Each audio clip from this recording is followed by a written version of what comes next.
우리 사회 한쪽에서는 대중을 통제하는 가장 효과적인 방법은 진실을 조작하는 것이라 믿는 사람들이 있습니다. 여론조사라는 이름으로 가짜 뉴스를 만들어서 대한민국의 정치를 흔들어 놓고 있는 여론몰이꾼들의 충격적인 실태를 오늘 보고 드리겠습니다. 우리가 매일 접하고 있는 뉴스와 여론조사들이 어떤 모습으로 그들에게 종속되어 있는지, 그것을 보게 되면 우리 현실 정치에 대한 인식이 새롭게 바뀔 수도 있을 것입니다. 안녕하세요. 5월 11일 목요일입니다. 시정연에서는 오래전부터 정말 많이 여론조사 문제점을 고발해 왔습니다. 드디어 조선일보에서 이 문제를 깊이 있게 보도하고 있습니다. 지금부터 여론조사에 관한 충격적인 사례를 통해서 이야기를 진행하도록 하겠습니다. 첫 번째, 미디어 리서치의 여론조사 결과에 대한 분석입니다.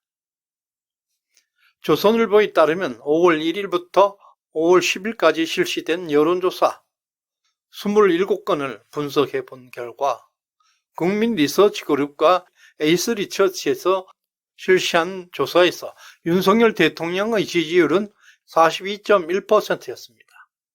그러나 미디어 리서치의 조사에 의하면 윤 대통령의 지지율이 단 18.7%에 불과했습니다. 이 두 조사 업체의 결과 23.4%라는 큰 차이의 갭이 있습니다. 이것은 심각한 것입니다. 두 번째, 뭐니 해도 저짝에는 김어준이가 있습니다. 김어준은 교통방송을 그만두고 유튜브로 전환하면서 여론조사 꽃이라는 여론조사 회사를 설립했습니다. 이 회사는 시작부터 좌파 전용 여론 조작기로 출발한 거나 마찬가지입니다. 이번에 그는 놀라운 가짜 지지율을 보여주고 있습니다.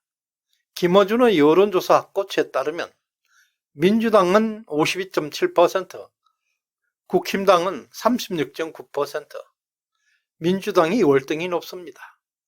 돈 봉투 사건, 김남국 가상화폐 게이트, 이재명의 종합 비리 세트, 이런 사건에도 불구하고 민주당의 지지율이 엄청나게 높게 나왔습니다. 그 반면에 매트릭스 여론조사 업체의 발표에 따르면 민주당은 30.2%, 국힘당 36.6%로 오히려 국힘당 지지율이 높게 나왔습니다. 김어준의 조사와 매트릭스 조사 차이에는 무려 22.2%가 차이가 납니다. 같은 기간에 나온 여론조사가 이렇게 차이를 보이고 있습니다. 세 번째, 여론조사가 남발하고 있습니다. 2017년 문재인 정부 1년 차에는 244건의 여론조사가 있었지만 2022년 윤석열 정부 1년 차에는 460건이었습니다. 무려 216건, 88%나 증가했습니다. 하루 평균 0.67건에서 1.26건으로 폭발적으로 증가했습니다. 또한 2017년에는 60개였던 여론조사 업체가 2020년에는 91개로 증가했고 2017년 대선 여론조사 횟수는 801회, 2022년 대선에서는 1384회, 자그마치 73%나 증가했습니다.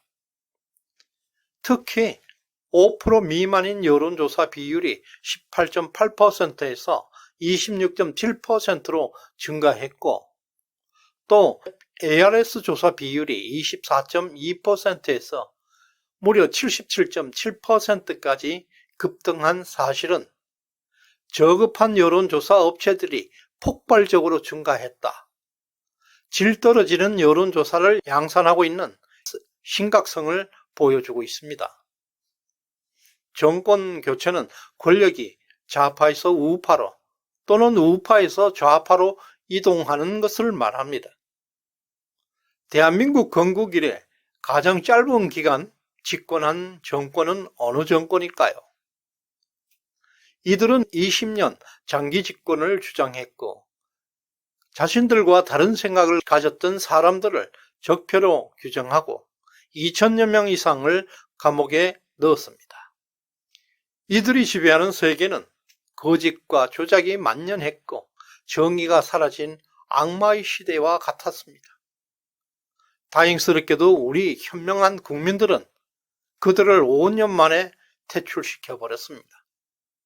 그러나 여전히 그들이 남긴 잔재들이 우리 사회 곳곳을 뒤흔들고 있습니다. 그 거짓과 조작의 중심에 바로 여론조사 업체들이 있습니다. 모든 가짜와 조작의 시작, 출발은 여론조사에서 퍼져나가고 있습니다. 가장 대표적인 예는 여론조사라는 이름 아래 여론몰이용 여론을 조작하는 것입니다. 여론조사로 포장되어 있는 여론몰이용 조작 사례를 두 가지만 소개해 드리겠습니다. 첫 번째, 답정너라는 방식이 있습니다. 사전에 답을 미리 정해놓고 그에 맞는 질문을 던지는 방식입니다. 김어준의 여론조사 꽃에서는 1월 무역 적자가 사상 최고치를 기록하고 경제 성장률이 IMF 이후 최초로 일본에 역전당했다. 현 정부의 경제 능력을 어떻게 평가하는가? 라는 질문을 했습니다. 이 질문 속에는 이미 무역 적자 사상 최고치, 그리고 최초로 일본의 역전이라는 문구가 포함되어 있습니다. 이것은 하나마나 답이 정해져 있는 여론몰이 조작입니다. 두 번째는 유도성 질문 방식이 있습니다. 이것은 특정한 결과를 얻기 위해서 질문을 조작하는 방식입니다. 뼛속까지 친문 변호사로 알려진 김영희 변호사가 운영하는 미디어 토마토에서 실시한 것인데요. 민주당이 추진하는 대일본 굴욕 외교, 국정조사 필요성에 대해 어떻게 생각하는가? 라는 질문을 던졌습니다. 이것 역시 굴욕 외교라는 표현은 답을 유도하고 있는 여론몰이용 조작입니다. 이들은 오직 자신들의 조직의 이익을 위해서 일만의 양심을 팔고 있습니다. 선과 악을 알면서도 구분하지 않고 대한민국의 선량한 국민들을 속이고 가짜 여론을 조성하고 있습니다. 이들이 만들어내는 가짜 여론조사 결과는 방송, 언론, 매체를 통해서 대대적으로 전파되고 있습니다. 심지어 이런 가짜, 거짓 여론몰이가 입법부, 국회를 더럽히고 있는 실정입니다. 심각한 것은 대통령실이나 장관 그리고 국힘당은 방송 토론이나 국회 대정문 질의 시간에 이런 뻔한 가짜 여론조사에게 공격을 받으면서도 제대로 반박하지 못하는 모습들이 생중계되고 있는 것을 빈번하게 볼 수 있습니다. 선거에 이겼다고 야당은 100대를 때리고 대통령 부인은 한 대도 안 때리고 수사도 안 한다. 이런 여론이 조사마다 50%를 넘는데 그렇게 보는 국민이 바본가요? 거기에 대해서 사법 시스템에 따라서 처리되면 될 문제고요. 위원님 잘 아시다시피 여론조사에 대한 국민의 반응을 물었어요. 국민의 반응을 저한테 화를 내실 일은 아니고요. 오만하게 대답하지 마십시오. 위원님? 국회입니다. 그리고 국민의 50%가 그렇게 생각하는데 그게 민주당은 가짜 업체가 제공하고 있는 엉터리 자료를 가지고 일방적으로 무차별 공격을 펼치고 있습니다. 답변하는 우리 장관들이나 정부 관료들은 여론조사 자체를 부정하면 국가 시스템을 부정하는 것이기 때문에 답변에 매우 소극적입니다. 왜냐하면 중앙선관위가 여론조사를 관리하고 있기 때문에 공개적으로 여론조사 자체를 부정하는 것은 선관위, 국가 제도를 부정하는 것이 될 수 있기 때문입니다. 따라서 현 시점에서 대한민국에서 가장 시급한 것은 언론개혁입니다. 언론개혁의 시작은 여론조사를 제대로 손보는 것에 출발합니다. 그런데 언론은 방통위에서 관리되고 있고 여론조사는 선관위가 관리하고 있고 선관위는 대법원이 관리하고 있습니다. 불행하게도 이들 모든 기관 좌파들이 장악하고 있습니다. 대법관 13대 3, 선관위 7대 2, 방통위 3대 2 모두 일방적으로 좌파들이 접수하고 있습니다. 심지어 국회도 180대 110으로 일방적으로 밀리고 있습니다. 이러한 상태에서 대한민국이 정상적으로 작동하기는 어렵습니다.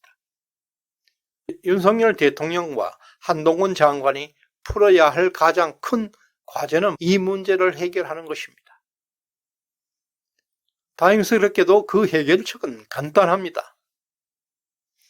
중앙선관위 하나만 잡으면 됩니다. 큰 바위도 작은 물에 무너지게 되어 있습니다. 우리는 우리가 원하는 세상을 만들어 나가야 합니다. 지금 이 순간이 우리가 원하는 세상입니다. 오늘도 영상 제작에 도움을 주신 프리마커님 진심으로 감사드립니다.